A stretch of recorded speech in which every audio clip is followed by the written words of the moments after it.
Welcome to education jet. हमारे सभी भावी अध्यापक बंधुओं का एजुकेशन जेट में स्वागत है। आप सभी के बेहद डिमांड तथा प्यार के कारण बाल विकास की कक्षाएं आरंभ हो गई हैं। ये हमारी दूसरी कक्षा है। इसी तरीके से आपका सहयोग बना रहा है तो मैं आपके लिए हिंदी और सभी कक्षाओं की वीडियो अपलोड करूंगा। पीडीएफ के लिए हमारे टेलीग्राम ग्रुप से जुड़ें, जिसका लिंक वीडियो के डिस्क्रिप्शन में दिया हुआ है। कक्षाएं बिल्कुल फ्री है। आप चैनल को लाइक और सब्सक्राइब करें ताकि मैं जब भी वीडियो अपलोड करूं आपके पास उसकी नोटिफिकेशन आती रहे। ये वीडियो बहुत ही बेसिक से है, इसलिए इसे बहुत ध्यान से आप लोग देखें। टाइम ना वेस्ट करते हुए हम लोग स्टार्ट करते हैं। तो हमारा नया टॉपिक क्या है? विकास की अवधारणा तथा अधिगम से संबंध। विकास होता क्या है? डेवलपमेंट। विकास एक तरीके से क्या होता है? सार्वभौमिक होता है, प्रक्रिया है जो जन्म से लेकर मृत्यु तक जीवन पर्यंत चलती रहती है। यूनिवर्सल है ये मतलब होना ही होना है, ये होता ही होता है। ठीक है, तो ये जन्म से लेकर जीवन पर्यंत मतलब लाइफ टाइम ये चलती रहती है। ठीक है, विकास में होने वाले परिवर्तन क्या क्या परिवर्तन हो सकते हैं? शारीरिक होता है। शारीरिक मीन्स जैसे हमारा वेट बढ़ना, हमारी हाइट बढ़नी। सामाजिक परिवर्तन, सोशल जैसे चीज़ें होती हैं, एक दूसरे से मिलते हैं। ठीक है, मानसिक होता है। एज के साथ साथ हमारे क्या होता है? ग्रोथ जो है माइंड का भी होता है। संवेदनात्मक परिवर्तन, जिसमें हमारे चलने फिरने और इस तरह की चीज़ें जो भी होती हैं ये भी होता है। इसमें गुणात्मक परिणात्मक परिवर्तन होता है। गुणात्मक मतलब हमारे जो एक्टिविटीज़ होती हैं, जैसे सामाजिक ये सब, मानसिक ये सब होते हैं। और परिणात्मक क्या? जैसे हमारे लंबाई, वेट ये सब बढ़ रहा है तो ये सब क्या है? परिणात्मक परिवर्तन होता है। व्यक्ति का विकास मुख्यतः दो तत्वों, वंशानुक्रम तथा वातावरण की अंतःक्रिया पर आधारित होता है। जैसा हम वातावरण देखते हैं उसी हिसाब से हमारा क्या होता है? ग्रोथ होता है। वंशानुक्रम मतलब जो फादर होता है, फादर से बच्चे में जाना, तो इस तरीके से एक के बाद एक के बाद ऐसे जैसे जैसे क्या होता है ये होता रहता है। विकास को क्रमिक परिवर्तनों की संख्या में डाला गया। विकास क्या होता है? क्रमिक होता है। इसका क्या होता है? स्टेज होता है, एक के बाद एक, एक के बाद एक, एक के बाद एक, इस तरीके से। ठीक है, जिसके फलस्वरूप व्यक्ति में नवीन विशेषताओं का उदय होता है। जिसके कारण विकास के कारण क्या होता है? आदमी के अंदर नई नई विशेषताएं होती जाती हैं और पुरानी विशेषताएं क्या होती है? वो समाप्त होती जाती हैं। विकास में होने वाले परिवर्तन रचनात्मक होते हैं और विनाशात्मक होते हैं। रचनात्मक मतलब हमारी बॉडी बनती है और वो होती है, और विनाशात्मक मतलब एक एज के बाद धीरे धीरे क्या होता है? बुढ़ापा आने लगती है, फिर शरीर शिथिल होने लगते हैं। ठीक है, रचनात्मक परिवर्तन क्या होता है? प्राणी में परिपक्वता लाते हैं। ठीक है, मतलब मेच्योरिटी आती है। विनाशात्मक परिवर्तन से क्या होता है? वृद्धावस्था की ओर ले जाते हैं। नेक्स्ट देखते हैं। मानव का शारीरिक विकास दो दिशाओं में होता है, मस्तिष्क को दोमुखी विकास और निकट दूर विकास क्रम। मस्तिष्काधोमुखी विकास क्या होता है? सिर से पैर की ओर। ये रॉन्ग हो गया है, इसको देख लें। ठीक है, निकट दूर विकास क्रम क्या होता है? निकट दूर विकास क्रम शारीरिक विकास पर केंद्रीय भागों से प्रारंभ होता है और इसके बाद केंद्र से दूर दूर अन्य भागों में होता है। जैसे पेट और धड़ में क्रियाएं जल्दी आती हैं, उसके बाद हाथ में, और इस तरीके की चीजें बाद में जाती हैं। ये सब बहुत ही इंपॉर्टेंट टॉपिक्स को हमने कवर किया है। विकास को प्रभावित करने वाले कारक क्या क्या होते हैं ये सब पूछते हैं। वंशानुक्रम, वातावरण, आहार, रोग, अंतःस्रावी ग्रंथियां, बुद्धि, यौन। ठीक है, गर्भावस्था से लेकर किशोरावस्था तक की आयु के बच्चों को बालकों की श्रेणी में रखा गया। कभी के पूछता बालक क्या क्या होते हैं, तो इनकी एज क्या होती है? इसमें 0 to 18 वर्ष। तो इसको जो है किस में रखा गया? बालक की श्रेणी में रखा गया। बाल मनोविज्ञान या बाल विकास हम देखते हैं। तो बाल मनोविज्ञान में क्या होता है? मन का विज्ञान होता है बाल मनोविज्ञान। ठीक है, दो शब्दों से मिलकर बना है। बाल मतलब बालक, मनोविज्ञान मतलब मन का विज्ञान। बालक अर्थात वह प्राणी जो प्रौढ़ श्रेणी में नहीं आया है, अर्थात गर्भावस्था से किशोरावस्था तक की आयु 0 से 18 से कम कर सकते हैं आप। ठीक है, तक की आयु को हम क्या बोलते हैं? बालक। बाल मनोविज्ञान, मनोविज्ञान या विज्ञान की वह शाखा है जिसके अंतर्गत बालकों के मन मीन्स व्यवहारों का अध्ययन किया जाता है, अर्थात गर्भावस्था से किशोरावस्था तक के बालकों का अध्ययन किया जाता है। बाल मनोविज्ञान या बाल विकास नाम से जाना जाता है। इसे बाल मनोविज्ञान कहते हैं या बाल विकास कहते हैं। ठीक है, तो आप लोग कंफ्यूज मत हो, बाल मनोविज्ञान बाल विकास। ठीक है, क्रो और क्रो के अनुसार, क्रो और क्रो ने क्या बताया, बाल मनोविज्ञान वह वैज्ञानिक अध्ययन है जो व्यक्तियों के विकास का अध्ययन गर्भकाल की प्रारंभिक अवस्था से किशोरावस्था तक करता है। ठीक है, किसने बताया था, क्रो और क्रो। ये सब इंपॉर्टेंट है, इसको आप याद कर लें। जेम्स ड्रेवर के अनुसार क्या था, बाल मनोविज्ञान मनोविज्ञान की वह शाखा है जो प्राणी के विकास का अध्ययन जन्म से परिपक्वावस्था तक करती है, मेच्योरिटी लेवल तक। ठीक, उसके बाद बाल मनोविज्ञान का विकास।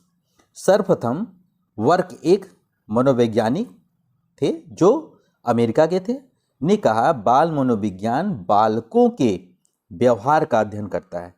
यानी बालकों का जो व्यवहार होता है उसी का अध्ययन जो होता है क्या होता है, बाल मनोविज्ञान। यानी बालकों के मन का अध्ययन मीन्स बालकों के व्यवहार का अध्ययन।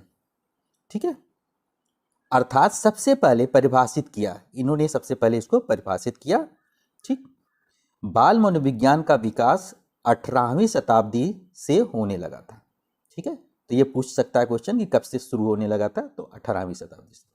नेक्स्ट देखते हैं टॉपिक, बाल मनोविज्ञान का सबसे पहले वैज्ञानिक अध्ययन किसने किया था, पेस्टोलॉजी ने किया था। पेस्टोलॉजी क्या किया था, अपने बच्चे के ऊपर ही एक्सपेरिमेंट कर दिया था। पेस्टोलॉजी ने अपने 3.5 साल के बेटे के व्यवहारों तथा वयस्क के व्यवहारों की तुलना करके पता लगाया, अपने बच्चे का और किसी वयस्क से, दोनों से तुलना किया कि उसके दोनों के नेचर में क्या डिफरेंस है। दोनों के व्यवहारों में काफ़ी अंतर देखा उन्होंने, और उन्होंने एक पुस्तक लिख डाली इसी पे, क्या था, बेबी बायोग्राफी। Baby biography. ठीक, तो ये भी इंपॉर्टेंट है, बुक किसने लिखी, बेबी बायोग्राफी बुक किसने लिखी, तो हम बोलेंगे पेस्टोलॉजी ने लिखी। बाल मनोविज्ञान का जनक स्टैनली हॉल अमेरिकी मनोवैज्ञानिक थे जिसने प्रश्नावली का निर्माण कराया, जिसके अंतर्गत बालक के हर एक अवस्था का क्रमबद्ध तरीके से अध्ययन किया जाता है। प्रश्नावली मीन्स उसमें बालक के एक एक चीज का, कि बालक को क्या पसंद है, बालक का नेचर कैसे चेंज हो रहा है, सब कुछ एक प्रश्नावली, प्रश्न के टाइप में उसने अरेंज कर दिया। उसके बाद फिर उसका क्रमबद्ध तरीके से अध्ययन, ठीक है, किया जाता है। उसके बाद हम क्रो एंड क्रो के अनुसार 20वीं शताब्दी बालकों का काल है। ये बहुत इंपॉर्टेंट है, ये सब क्वेश्चन आ भी रखे हैं, इसमें जो आए हुए हैं और जो आने की संभावना है सबको इसमें इंक्लूड कर रखा है हमने। इसमें महत्वपूर्ण बिंदु भी देख लीजिए, कुछ भी मैंने छोड़ा नहीं है, इसलिए इसको बहुत ध्यान से पढ़ें। बाल मनोविज्ञान जो कि मनोविज्ञान थी, इसका नाम बाल विकास कर दिया गया। ये बहुत इंपॉर्टेंट है, तो बाल मनोविज्ञान का नाम जो है क्या कर दिया गया, बाल विकास कर दिया गया। विकासात्मक मनोविज्ञान। विकासात्मक मनोविज्ञान हम लोग देखते हैं, बाल मनोविज्ञान बालक के विकास का अध्ययन केवल किशोरावस्था तक ही करता है। तो बाल मनोविज्ञान जो होता है, ठीक है, वो किसी भी बालक का जो है अध्ययन किशोरावस्था तक करता है। लेकिन जो विकासात्मक मनोविज्ञान होता है वो लाइफ टाइम, पूरे, जब बच्चा गर्भावस्था से आता है उसके बाद उसके जीवन पर्यंत, लास्ट तक, मरने तक, वृद्धावस्था तक पूरा अध्ययन। तो ये दोनों में यही डिफरेंस है। बाल मनोविज्ञान क्या करता है अध्ययन, विकास का अध्ययन केवल किशोरावस्था तक करता है, जबकि विकासात्मक मनोविज्ञान अत्यंत ही विस्तृत और व्यापक है। यह प्राणी के विकास का अध्ययन जन्म पूर्व, मतलब जब वो गर्भावस्था में होता है तभी से लेकर जीवन पर्यंत, मतलब वृद्धावस्था तक करता है। तो विकासात्मक मनोविज्ञान बाल मनोविज्ञान का ही विस्तार रूप है। ठीक है, तो ये हम कह सकते हैं, जैसे ये हमारा हो गया, ये हमारा हो गया बाल मनोविज्ञान, इसको भी कवर कर लेता है विकासात्मक मनोविज्ञान, इसके अंदर आ जाता है ये। ठीक है, अब देखते हैं, ये भी सब क्वेश्चन बहुत इंपॉर्टेंट है। शिक्षा मनोविज्ञान की उत्पत्ति का वर्ष कब था, 1920। मानव जीवन का प्रारंभ जन्म से नहीं होता है, बल्कि जीवन का प्रारंभ गर्भधारण के समय से होता है। तो ये चीज़ याद रखें हम लोग। बच्चों को अपने पैर पर चलने के लिए, सब क्वेश्चन आ रखे हैं, बच्चों को अपने पैर पर चलने के लिए उपयुक्त आयु कितनी होती है, 14 माह। मुख्य अधिकारी ग्रंथ किसको बोलते हैं? पीयूष ग्रंथ। पीयूष ग्रंथ होता कहाँ है? मस्तिष्क में। बाल विकास का अर्थ, बाल विकास से तात्पर्य बालकों के सर्वांगीण मतलब शरीर का, मानसिक का, सबका विकास, जैसे कि शारीरिक, मानसिक, सामाजिक, भाषा, नैतिक विकास, चारित्रिक विकास आदि, ये सब किस में आते हैं? बाल विकास। ठीक। जबकि बाल विकास में उन सभी तथ्यों का अध्ययन किया जाता है जो बालक के व्यवहारों को एक निर्धारित दिशा प्रदान कर विकास में सहायता प्रदान करते हैं। तो इसमें हम बाल विकास में इसी का हम अध्ययन करते हैं। ठीक है। तो बाल विकास के अंतर्गत हम शैशवावस्था, बाल्यावस्था, किशोरावस्था का अध्ययन करते हैं। ये सब हम लोग आगे चल के ये सब डिस्कस करेंगे, ये सब हम लोग का टॉपिक है, ये सब बहुत इंपॉर्टेंट है। ठीक है। परिभाषाएं देख लेते हैं क्रो एंड क्रो के अनुसार। बाल विकास वह विज्ञान है जो बालक के व्यवहार का अध्ययन गर्भधारण से मृत्यु पर्यंत तक करता है। ठीक। डार्विन के अनुसार क्या है? बाल विकास व्यवहारों का विज्ञान है जो बालकों के व्यवहार का अध्ययन गर्भधारण से मृत्यु पर्यंत तक करता है। ठीक है। तो ये इंपॉर्टेंट है, इसको आप लर्न कर लीजिएगा। हॉरलॉक के अनुसार बाल विकास मनोविज्ञान की वह शाखा है जो गर्भधारण से लेकर मृत्यु पर्यंत होने वाले मनुष्य के विकास की विभिन्न अवस्थाओं में होने वाले परिवर्तनों का अध्ययन करता है। ठीक है। तो हॉरलॉक ने ये दे दिया अपना स्टेटमेंट। अब हम बाल विकास की आवश्यकता, क्यों बाल विकास की जरूरत पड़ती है? तो बाल विकास की प्रक्रिया समझने हेतु, ठीक है, तो बाल विकास की प्रक्रिया को हम समझने के लिए हम बाल विकास की आवश्यकता पड़ती है।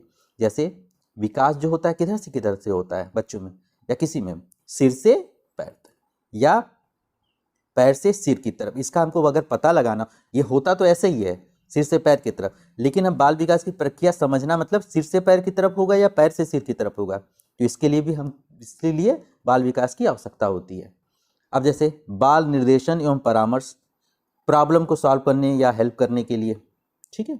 बालकों की मनोरचना की जानकारी प्राप्त करनी होती, अर्थात जैसे बालक क्या सोच रहा है, कैसे सोच रहा है तथा उसके मस्तिष्क में क्या चल रहा है, इसके बारे में हम जानकारी लेते हैं।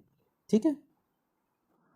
बालकों के प्रति भविष्यवाणी करने में सहायक है, जैसे बालक का वर्तमान देखकर आगे उसके बारे में बता सकते हैं हम। जैसे अगर बच्चा तुतला रहा है, तुतला कर बोल रहा है, तो हम उसको क्या करेंगे? डॉक्टर को दिखाएंगे। व्यक्तिगत भिन्नता का ज्ञान, अर्थात एक बालक दूसरे बालक से भिन्न कैसे है। कक्षा में अनुशासन। ठीक है। उसके बाद बाल विकास के क्षेत्र, बाल विकास का क्षेत्र अत्यंत विस्तृत और व्यापक है। ठीक है। बाल विकास के विभिन्न अवस्थाओं का अध्ययन भी किया जाता है। क्या है? शैशवावस्था, बाल्यावस्था, किशोरावस्था, इनका हम जो है अध्ययन अभी आगे हम लोग इसके बारे में भी पढ़ेंगे। नेक्स्ट, बाल विकास के विभिन्न पहलुओं का अध्ययन, जिसमें क्या क्या होंगे? शारीरिक विकास, मानसिक विकास, संवेगात्मक विकास, सामाजिक विकास, भाषा विकास, नैतिक विकास। ठीक है। बालकों के विभिन्न असामान्यताओं का अध्ययन, जैसे असंतुलित व्यवहारों, मानसिक विकारों, बौद्धिक दुर्बलताओं, बाल अपराधों के कारणों को जानने का प्रयास करता है तथा उपाय भी बताता है। बाल विकास को प्रभावित करने वाले तत्वों का अध्ययन, वंश परंपरा और वातावरण, परिपक्वता और शिक्षण। परिपक्वता आंतरिक होता है और शिक्षण क्या होता है? बाह्य वातावरण होता है। बालक के विभिन्न मानसिक प्रक्रियाओं का अध्ययन, बाल विकास के बौद्धिक विकास की विभिन्न मानसिक प्रक्रियाएं, जैसे अधिगम सीखना, कल्पना, चिंतन, तर्क, स्मृति, ये सब क्या है? बाल विकास के बालकों के बौद्धिक विकास का है ये। ठीक। बालकों की वैयक्तिक भिन्नताओं का अध्ययन, जैसे कुछ बालक लंबे हैं, नाटे, कुछ सामान्य लंबाई के होते हैं, जैसे उसमें क्या क्या होता है? शारीरिक होता है। मानसिक विकास में क्या क्या होगा? जैसे सामान्य है बालक है या मंदबुद्धि का बालक है, जिसे बहुत देर में समझ में आता है। ठीक है। सामाजिक तथा बहिर्मुखी या अंतर्मुखी। ठीक। बालकों की रुचियों का अध्ययन, कि बालक को क्या क्या चीज़ें पसंद है। तो बालक जिस चीज़ में रुचि रखेगा उससे क्या हो जाता है, उससे उसका भविष्य क्या होता है, आसान हो जाता है। रुचियाँ लक्ष्य की प्राप्ति के लिए आसान बनाती हैं। ठीक। बालक अभिभावकों का संबंध, बालक और अभिभावक के बीच में संबंध। बाल विकास का सिद्धांत अब देखते हैं। पहला क्या है, ये बहुत इंपॉर्टेंट है, मोस्ट इंपॉर्टेंट है ये सीटेट 2011 में भी पूछ रखा है। ठीक है, the principle of continuous growth. जन्म से लेकर मृत्यु तक विकास की प्रक्रिया बिना रुके चलती रहती है। मतलब विकास क्या होता है, जन्म से लेके जब बच्चा पैदा होता है उसके बाद बुढ़ापे तक, एक एज तक जो है ये क्या है प्रक्रिया, ये निरंतर जो है चलती रहती है। इसकी प्रक्रिया, विकास की प्रक्रिया। विकास की प्रक्रिया शुरुआत में तीव्र गति से होती है, तेजी से होती है, और वृद्धावस्था में क्या होती है, बहुत धीमी हो जाती है। ठीक है। विकास का क्रम का सिद्धांत, विकास क्रम का सिद्धांत। बालक के विकास का एक क्रम होता है। जैसे क्या होगा, पहले बचपन आएगा, अब ये डायरेक्ट थोड़ी ना वो जो है जवान हो जाएगा। तो पहले बचपन आएगा, बचपन में बालक केवल रोना जानता है। तो और 6 से 7 महीने के बाद वो क्या होता है, पा माँ बा, माता पिता के बारे में ये सब जो है शब्दों का प्रयोग करने लगता है। तो ये सब क्या होता है, विकास का क्रम होता है, एक सीक्वेंस में चलता है। फिर समान प्रतिमान का सिद्धांत।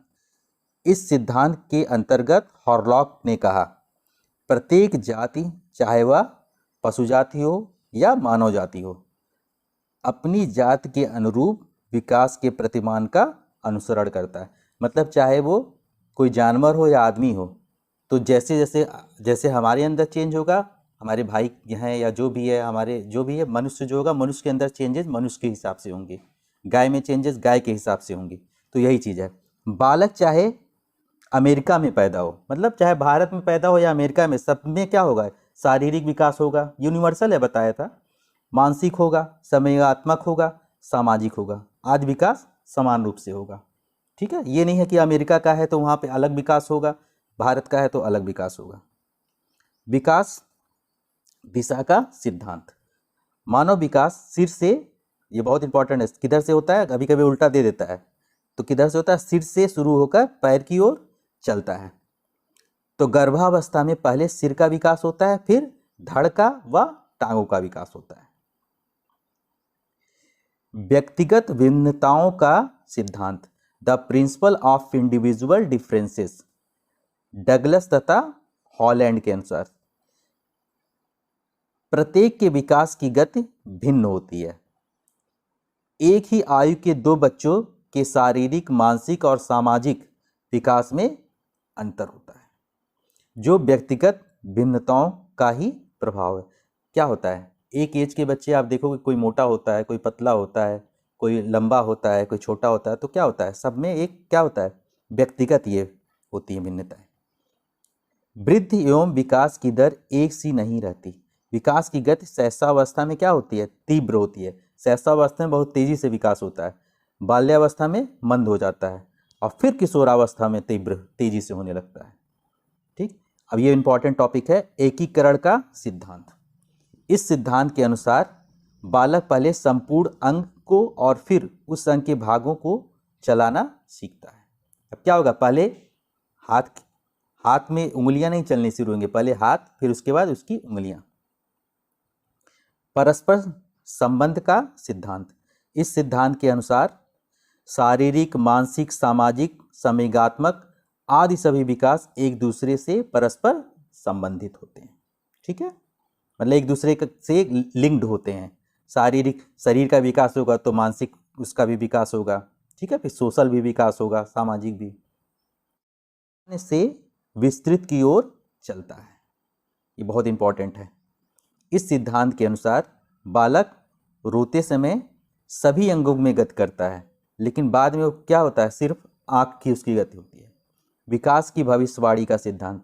इस सिद्धांत के अनुसार बालक के विकास की भविष्यवाणी की जा सकती है, जैसे डॉक्टर एक्सरे की मशीन से हाथ में आने वाले परिवर्तन बता सकता है।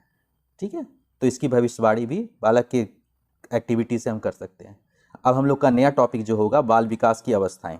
Thanks for watching this video. Channel को लाइक और सब्सक्राइब करें ताकि मैं इसी तरीके से वीडियोस आपके लिए लेकर आता रहूं।